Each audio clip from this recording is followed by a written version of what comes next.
Welcome to social. हमने अपनी पिछली वीडियो में 5 ऐसे क्रिकेटर्स को फीचर किया था जिन्होंने क्रिकेटर बनने से पहले बहुत हार्डशिप्स का सामना किया। उसमें Dale Steyn, David Warner, Shoaib Akhtar, Chris Gayle और MS धोनी की कहानी थी।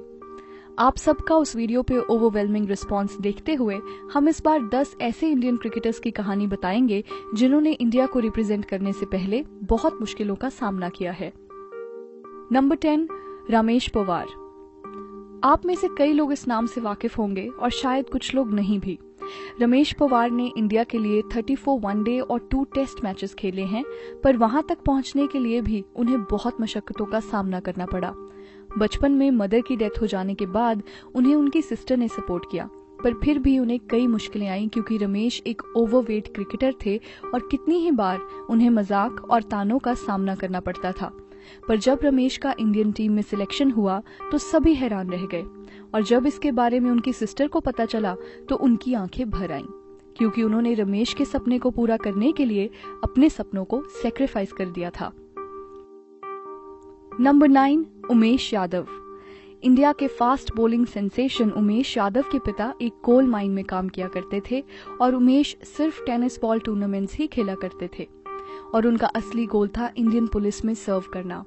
पर यादव की लाइफ तब बदली जब उन्हें बॉलिंग ट्रायल में सिलेक्ट कर लिया गया और वहां से उमेश अपनी पढ़ाई, घर और सब कुछ छोड़ के क्रिकेट पे फोकस करने लगे। उनका हमेशा से ड्रीम था अपने पिता को एक घर दिलाने का और इंडिया के लिए खेलने के बाद वो जल्द ही पूरा हो गया। नंबर 8, वीरेंद्र सहवाग। नजफगढ़ के नवाब कहे जाने वाले सहवाग ने अपना बचपन एक ज्वाइंट फैमिली में रहकर बिताया, जहां एक घर के अंदर लगभग 50 लोग रहा करते थे। सहवाग के पिता का गेहूं का व्यापार था और वो चाहते थे कि सहवाग भी आगे जाकर उनका काम संभालें, पर सहवाग को इन सब चीजों से दूर रहना था। वो रोज क्रिकेट खेलने के लिए 84 किलोमीटर का सफर तय करते थे और अपने आइडल सचिन तेंदुलकर की बैटिंग को टीवी पर देखकर सीखा करते थे। और फिर कुछ सालों बाद सबने देखा सहवाग का हार्डवर्क रंग लाया और उन्होंने अपने करियर में कितनी ही बार सचिन के साथ बैटिंग ओपन की और दोनों ने कई रिकॉर्ड्स ब्रेक किए। वीरेंद्र सहवाग इकलौते इंडियन क्रिकेटर हैं जिनके नाम 2 ट्रिपल सेंचुरीज हैं। नंबर 7, हरभजन सिंह। इंडिया के 3rd highest wicket taker in test cricket Harbhajan Singh ने इंडिया के लिए 1998 में डेब्यू किया और अपनी बॉलिंग से वो ज्यादा इम्प्रेस नहीं कर पाए तो हरभजन को सिलेक्शन से 3 सालों के लिए साइडलाइन कर दिया गया। उसी बीच उनके फादर की मौत हो गई और हरभजन पे सारी फैमिली की रिस्पॉन्सिबिलिटी आ पड़ी।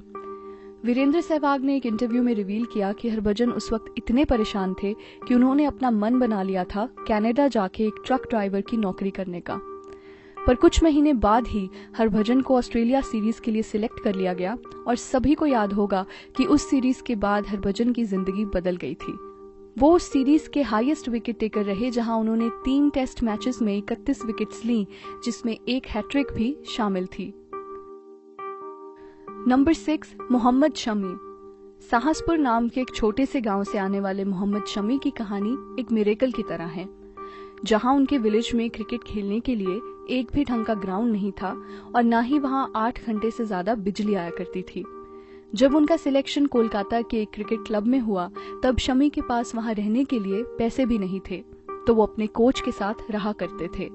और जब शमी ने इंडिया के लिए खेलना शुरू किया तो उनकी अपनी लाइफ में चेंज तो आया ही, साथ ही साथ उनके गांव में भी डेवलपमेंट शुरू होने लगी और शमी बहुत से छोटे शहर से आने वाले क्रिकेटर्स के लिए एक इंस्पिरेशन बन गए।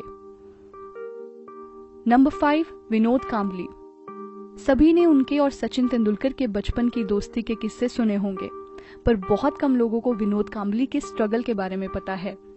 कांबली ने अपना बचपन मुंबई की चाल में बिताया है, जहां वो एक कमरे में 18 लोगों के साथ रहा करते थे। उनके पिता एक मैकेनिक थे जो 500 रुपए पर महीने की कमाई किया करते थे।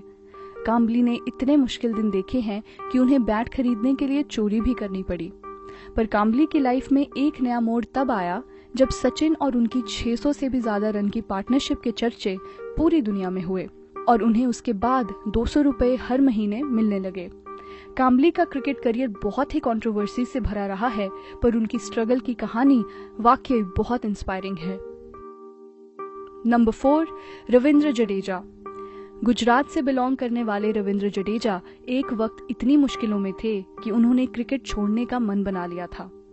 उनके फादर एक सिक्योरिटी गार्ड की नौकरी किया करते थे और घर चलाने में बहुत ही मुश्किल होती थी, पर जडेजा की मदर ने हमेशा उन्हें सपोर्ट किया और वो उनके बहुत क्लोज थे। जब 2005 में उनकी मदर का देहांत हो गया तो जडेजा को लगा अब वो आगे क्रिकेट नहीं खेल पाएंगे, क्योंकि उनका सबसे बड़ा सपोर्ट उनसे छिन गया था। पर वहीं उनकी बहन ने पढ़ाई के साथ साथ पार्ट टाइम जॉब करना शुरू किया और जडेजा को मोटिवेट किया क्रिकेट खेलने के लिए।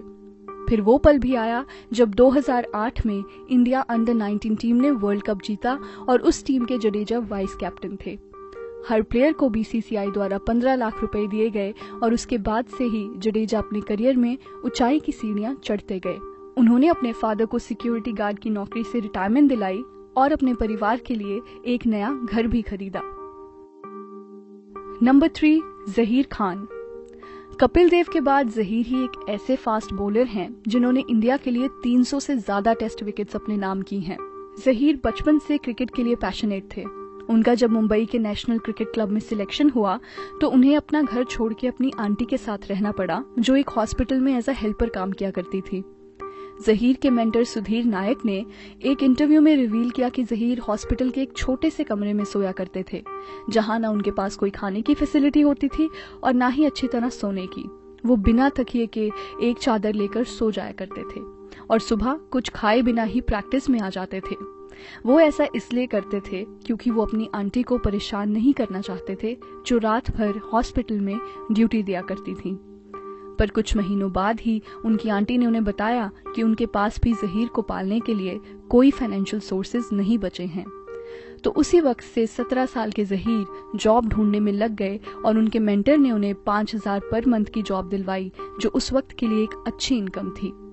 वो जहीर की लाइफ में एक ऐसा मोमेंट बना जिसके बाद जहीर ने दूसरों के ऊपर डिपेंड होना छोड़ दिया और अपनी जॉब के साथ क्रिकेट खेलते गए। फिर कुछ सालों बाद सभी ने जहीर को इंडिया के लिए खेलते हुए देखा और उन्होंने इंडियन टीम के बॉलिंग लाइनअप को 15 साल तक लीड किया। नंबर 2, मुनाफ पटेल। गुजरात के छोटे से गांव इक्खर से आने वाले मुनाफ की कहानी बहुत ही इंस्पायरिंग है। जहां उनके फादर मजदूरी का काम किया करते थे, वहीं गरीबी के कारण मुनाफ भी एक टाइल फैक्ट्री में एज अ चाइल्ड लेबर काम करते थे और उन्हें एक दिन के 35 रुपए दिए जाते थे। मुनाफ अपने गांव में तेज बॉलिंग डालने के लिए मशहूर थे, पर पैसे ना होने के कारण वो सिर्फ टेनिस बॉल क्रिकेट ही खेला करते थे। उन्होंने एक इंटरव्यू में बताया कि उनके पास घर में 3 वक्त की रोटी खाने के भी पैसे नहीं होते थे, तो क्रिकेट खेलने के लिए शूज तो वो बिल्कुल अफोर्ड नहीं कर सकते थे। मुनाफ ने चप्पलों में ही क्रिकेट खेला और एक दिन उनकी बॉलिंग देख के उन्हें गाँव के एक आदमी ने शूज खरीद के दिए और उनकी बड़ौदा के एक क्रिकेट क्लब में बात चलाई। उसके बाद उनका सिलेक्शन MRF के पेस एकेडमी में हुआ, जहां उन्होंने ऑस्ट्रेलिया के legendary fast bowler Dennis Lillee के अंडर ट्रेनिंग की। वहीं स्टीव वॉक की उन पे नजर पड़ी और उन्होंने सचिन तेंदुलकर को मुनाफ के बारे में बताया। तो वहीं से मुनाफ की लाइफ बदलते हुए दिखी और उन्होंने 2006 में इंडिया के लिए डेब्यू किया और 2011 में जब इंडिया ने वर्ल्ड कप जीता तो मुनाफ इंडिया के 3rd हाईएस्ट विकेट टेकर रहे और उन्होंने 11 विकेट्स अपने नाम किए। Number 1, Pathan brothers. इरफान पठान की स्विंग बॉलिंग और यूसुफ पठान की अग्रेसिव बैटिंग से सभी वाकिफ हैं। दोनों भाई बचपन से साथ साथ हैं और इंडिया के लिए क्रिकेट खेलने से पहले उनकी जिंदगी गरीबी में बीती, जहां उनके पास अपना घर भी नहीं था और वो मस्जिद में रहा करते थे। फिर जब नया घर लिया भी तो वो सिर्फ 1 कमरे का था। इरफान के पिता मस्जिद में काम करते थे और 250 रुपए कमाया करते थे। उन्हें बहुत ही मुश्किल आती थी अपना घर चलाने में। एक इंटरव्यू में इरफान और उनके पिता ने अपने लाइफ के स्ट्रगल को कुछ इस तरह रिवील किया। था बच्चे को कि भाई अपने तो मस्जिद की झाड़ू मारने वाले हैं, अपनी तनख्वाह तो क्या है, 200-250 पगार है और ये जो गेम है क्रिकेट, ये मालदारों की गेम है। वो जमाने में 5,000-10,000 की कीमत के बूट आते थे, मैंने कहाँ से लेंगे। मेरे पास से 50 रुपये ले जाए इरफान, अब्बा 50 दो, मुझे बूट लाना है। तो हमारे यहाँ एक फ्राइडे शुक्रवारी बाजार भराता था, तो जूने बूट लाता था इरफान और घर में लाके उसको जो गोदड़े सीते उससे वो सीता था। तो मैं उसको बोलो कि तू भाई इस सुए से सी रहा है, बाहर मोची है, ले जाता। बोले नहीं, मैं सी लाता। ये जो घर है ये हमारे लिए बहुत बड़ा घर था, इसलिए कि इससे पहले जो घर में हम रह चुके हैं, जो उस सामने की तरफ था मस्जिद के, वहां पे एक्चुअली घर के अंदर वॉशरूम की फैसिलिटीज नहीं थी, तो हमें बाहर जाना पड़ता था। तो जब ये घर में आया तो हमारे लिए बहुत बड़ा घर था। तो बेसिकली यहीं पे टॉयलेट, यहीं पे वॉशरूम, किचन, ये और ये हमारा घर। 5 लोग रहते थे, मैं, मेरी बहन, मेरा भाई और अम्मी अब्बा, 5 लोग रहते थे। और जब रिश्तेदार आते थे तो जाहिर सी बात है इस घर में कैसे सोते थे, तो हम लोग चद्दरें होती है जो नीचे बिछाने के लिए, चद्दरें बिछाते थे और यहाँ पे सो जाते थे। करीबन 7-8 लोग तो सो जाते थे आराम से, मतलब सिकुड़ के, लेकिन सो जाते तभी भी, लेकिन कंफर्टेबल था। तो सिर्फ मेरे वालिद फिर मस्जिद में जाके सोते थे। Now that's a wrap on this video. I hope in cricketers की स्टोरीज ने आपको भी इंस्पायर किया होगा। ऐसे और भी इंटरेस्टिंग वीडियोस देखने के लिए हमें सब्सक्राइब करें और देखते रहिए सोशल, हर उस चीज के लिए जो आप जानना चाहते हैं।